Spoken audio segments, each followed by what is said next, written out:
Hi everyone, I'm Lucia Costin, rapid transformational therapist, and today we're going to talk about something that is hitting home, and that is mom burnout, because I don't think we address it a lot. We tend to spread a lot of blame and to point fingers, but no one actually talks about how difficult it is and how draining motherhood can be at times. So I invite you to sit down for a moment, take a deep breath in, and dedicate the couple of minutes, the next minutes, to yourself. Because let's face it, when was the last time you sat down and you listened to something without folding the laundry or answering a question or doing anything else on the side?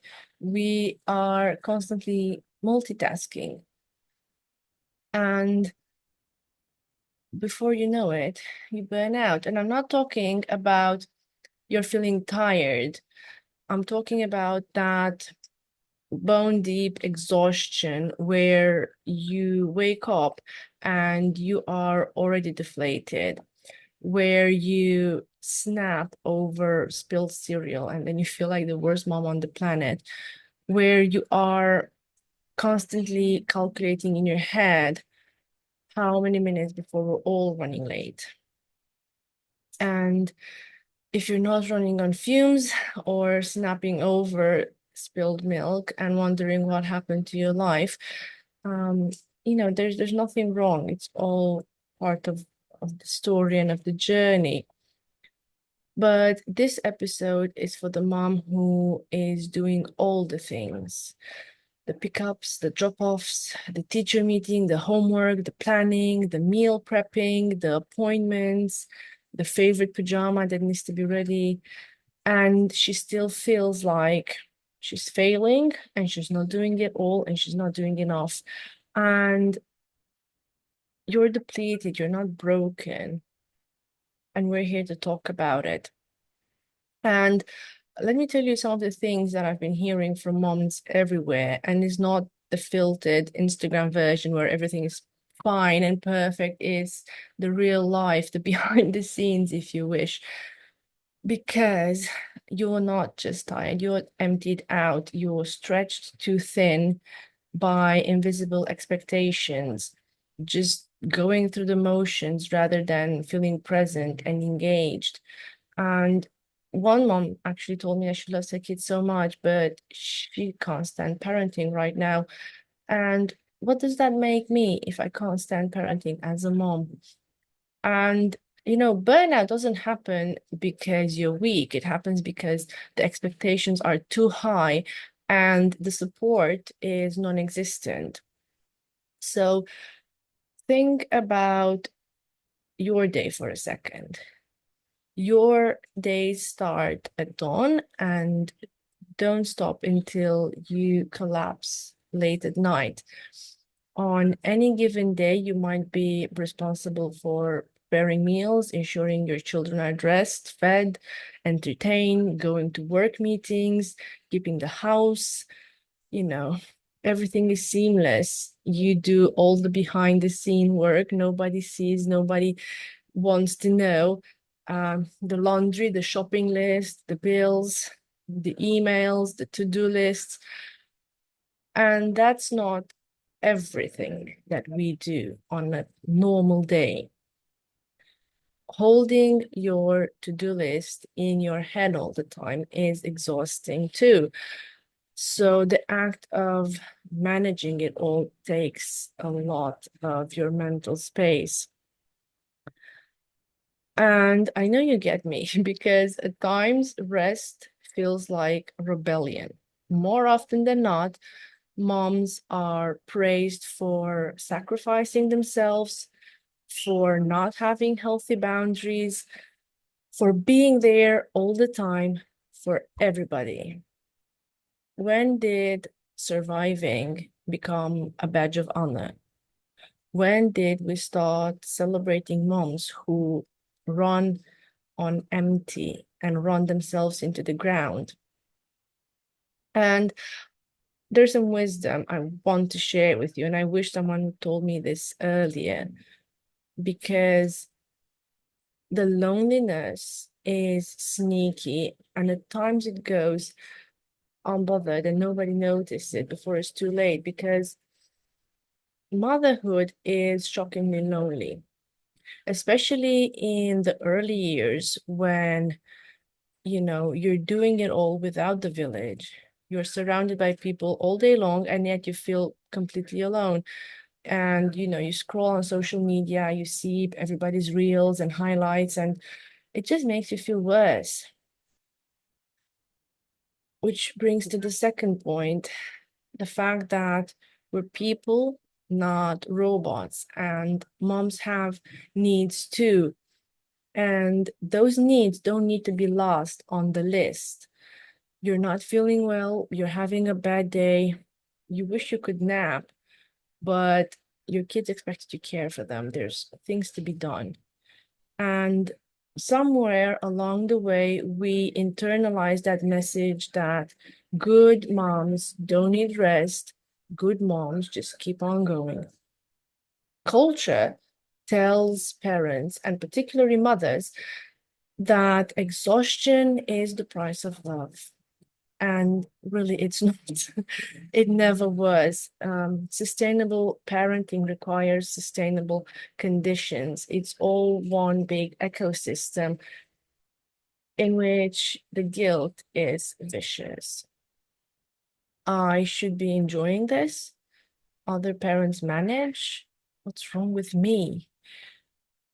What's the burnout? What's all this? And it's not a sign of weakness or selfishness or not loving your children enough. It's the predictable outcome of giving more than you have for longer than it's sustainable. So let's talk about mental health for a second, because it's not just about doing the laundry or remembering that your daughter needs her PE kit or anything else that might be on your mind. It's knowing which kid needs the permission slip signed. It's the doctor's appointments, the birthday party, the grocery list. You're mentally writing while someone's telling you about Minecraft for 45 minutes straight. You're not just keeping your kids alive and healthy, you're also meal prepping, tracking everyone's appointments a lot of the time. And there's evidence of lack of support for an unequal expectation set on mothers. And this is the hardest part, and maybe the hardest pill to swallow, the realization that the expectations are unrealistic, and the fact that somehow we've been conditioned to push through, to keep going, to not ask for help, to not show any sign of weakness, and to always put ourselves first, because we've been, again, trained and conditioned that this is what good moms do. We're some sort of superhero with capes, never sick, never needing anything, always there if somebody else needs us. And one mom said it perfectly. Your partner gets to be the fun parent, and you're the one managing everything. You're the one nagging. You're the one that, makes the fun go away. And it really hurts for us as moms, because we want to be the fun parent. We want to enjoy those moments. We want to be happy with our children. Unfortunately, all the mental load that we have and all the expectations and all that exhaustion at some point grabs us, and it becomes impossible for us to enjoy when we're just out of energy and running on dry. So what do we do? Because we can't just name the problem and leave it as it is. First things first, stop trying to work your way out of burnout. Burnout does not resolve through effort. If there's anything burnout doesn't need, its effort. Burnout goes away through rest, support, reducing the demands, and anything that exceeds your resources. So I'll say that again. When you're at the verge of burning out, trying harder does not help. What helps is rest, support, and reducing the demands that exceed your resources. And this can be something as easy as, well, easy maybe sometimes, as saying, you know what, after a certain time, if you guys have any needs or requirements, talk to your dad or talk to your partner, or somebody else takes lead, and that you have a couple of hours for yourself where you know that you will not be bombarded with questions and requests. The second thing we can do is your kids need a rested mom more than a perfect one. Your children will benefit far more from a parent that is regulated and rested, not exhausted. And let's face it, when we're exhausted, we tend to snap at our kids more, which brings in the guilt. The more relaxed we are, and if our cup is full, then we can pour from it. If we run on empty, there's nothing there, there's nothing we can offer. And rest is not a sign of abandonment. The laundry can wait. You need your rest. You are important. And the last thing is understanding that asking for help is not a failure. And maybe this is the hardest one out of all of them. We've been programmed to be strong and to show up. And at times asking for help might feel that you failed as a mom, or you failed as a parent, or you failed in your job. It's not the case. Asking for help is not admitting that you have failed. It's the first act in recovery from a state that cannot heal in isolation, whether that's asking your parent to take over bedtime, or hiring help if you can afford it, or just texting another mom and saying, I'm drowning today. Whatever it looks like for you, do that. Do what works for you. No one can fill an empty container if they do not stop to take care of themselves. And getting your own needs met is not selfish. It's an act of love towards you, and also an act of love towards your family and your children and your partner, because they will all benefit if we show up and we're not grumpy and we're not exhausted.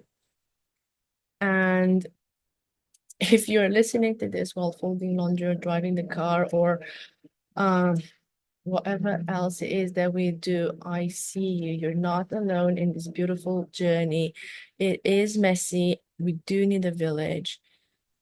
Feeling exhausted doesn't make you less of an amazing mom. Sorry. If you don't have it all together, you don't have to be the Pinterest version or the Instagram version all the time. You don't need permission from anybody. And the truth is, parenting perfection is unachievable. And I don't think that our kids want the perfect life, because life in itself is not perfect, and we would set them up for failure. Finding what works for you and finding your version of good enough is a good step towards recovery. So today I want you to pick one thing, and one thing only. Maybe it's saying no to something, maybe it's asking for help, maybe it's just sitting down for 5 minutes without actually doing anything. Maybe it's writing down a to-do list instead of having it mentally in your head. Whatever works for you, you matter and your well-being matters. And the world needs a whole, fun mom, not a depleted one. So I will see you next time. Take care of yourself. You deserve it.